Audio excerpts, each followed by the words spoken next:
If you've ever ran a game of Dungeons and Dragons before, you've made mistakes. I don't care if you're Chris Perkins, Matt Mercer, Mike Merles, Monty Cook, or Gary Gygax himself.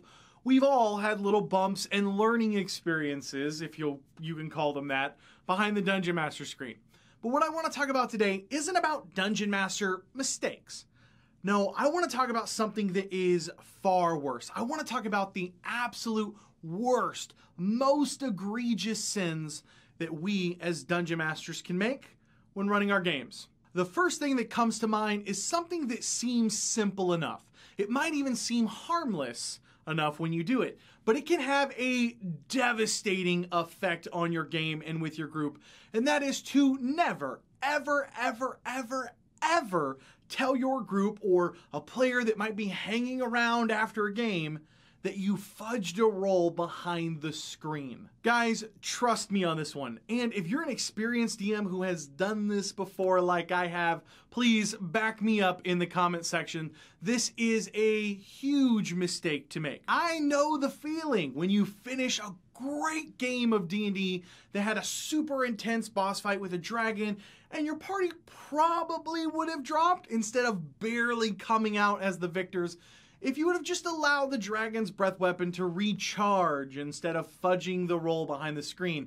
You just want to talk about the game with your friends and revel in the hype with the players, but don't get sucked in and caught up in that buzz and accidentally let slip that, well, if the dragon would have done this or used their breath weapon in this round and it actually recharged here, it probably would have turned this and blah, blah, etc., etc. Don't do this. You can still enjoy the after-game buzz with your friends, but if you're a DM that has decided to roll behind the screen and fudge some of those rolls, you just have to keep that information to yourself.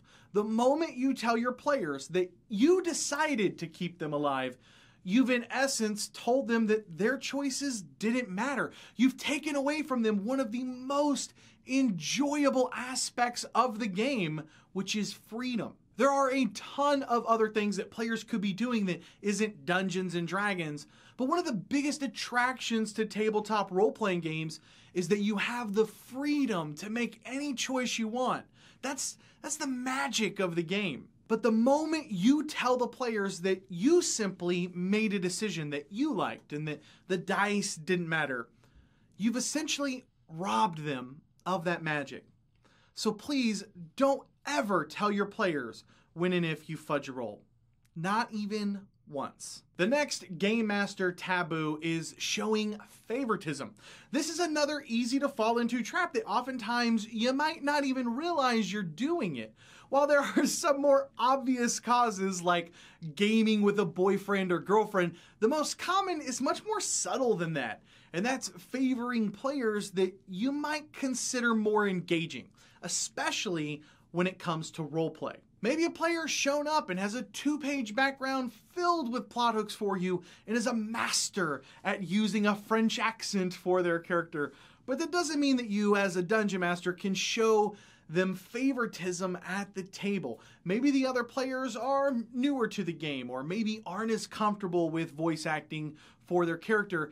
That doesn't mean you get to ignore them and their characters and focus on the one that you might think is a little bit more fun to play with.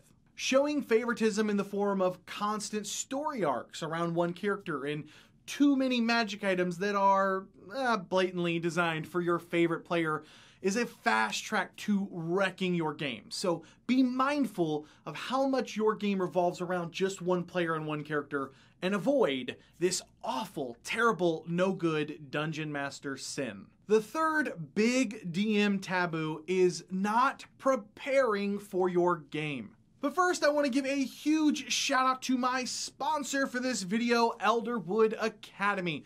The crew, guys, over at Elderwood Academy make some of the most gorgeous and killer gaming accessories you're gonna find. And the best part is that everything they make can be completely customized to the way you want. From their incredibly popular Hex chest to their stunning Codex dice towers, they will absolutely blow you away with their quality and customization. I'll put a link down in the description below where you guys can go check out their incredible work and oogle over it yourselves. What I'm talking about here is not improvising during the game, but rather showing up at the table with no prep work.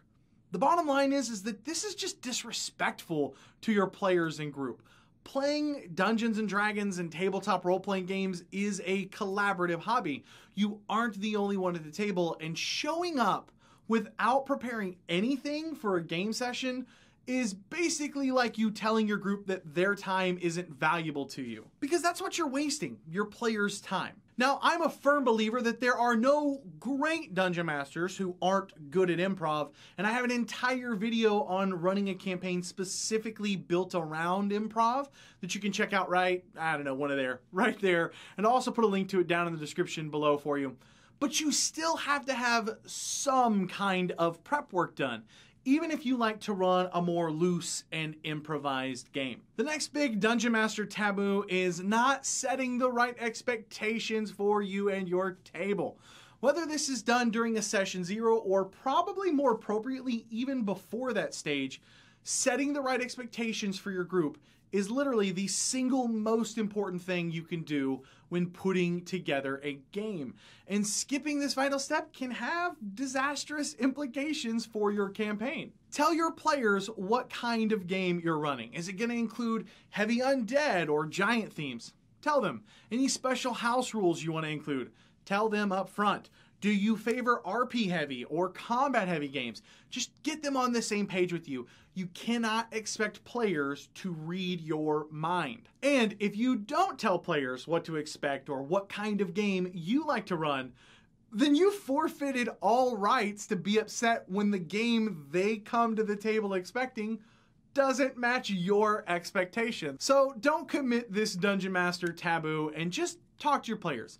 Set the right expectations right from the jump. And finally, the last big Dungeon Master taboo I want to talk about is the cutscene. A cutscene is a holdover from video games where you'll be playing as Master Chief, fighting off the Covenant with the help of Cortana, and suddenly the game will go into this cinematic scene where Master Chief is jumping out of a ship airlock with a nuke to progress the story forward. Guys, this doesn't belong in Dungeons and Dragons. Taking your players out of the equation, and most importantly, as we've discussed earlier, taking their characters' decisions and actions out of their hands is an egregious mistake to make at the table. Only very, very rarely is it acceptable to do, and even then I would be hesitant. Maybe if your players walk into a trap where the outcome is all but determined, I might suggest using something like this, where the players are being bombarded with sleeping poisoned tip crossbow bolts from a couple dozen drow and are taken prisoner. But even then, this is not something that I would do more than once. And I'm not talking about more than once in the same campaign. I'm talking about only pulling this once with the same group of players ever. But if you, as a dungeon master, are trying to shoehorn in a big bad evil guy giving an exposition and then escaping on a flying pet wyvern without giving your players a chance to act, or worse yet, trying to tell the players how their individual characters react, guys, that's a big, big no-no. Your players are going to feel like they're just there to watch you tell your story, and it can absolutely destroy their trust in you and game immersion. And so I want to pass it over to you guys in the community. What are some of the absolute worst Dungeon Master no-nos and taboos you've seen at the table? Maybe it's one that you learned about the hard way, or maybe it's something your game master did.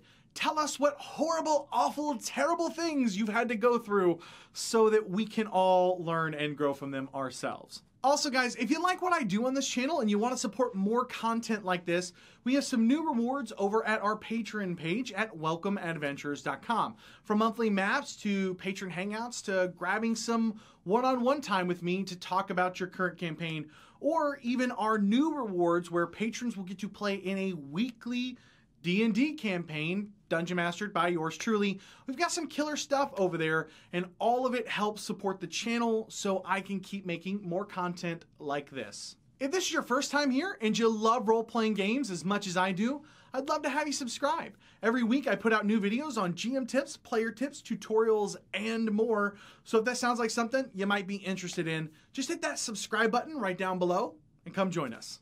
Thank you guys so much for watching. My name is Cody, and may your games be filled with awesome memories and even better friends. I'll catch you guys next time. Yeah.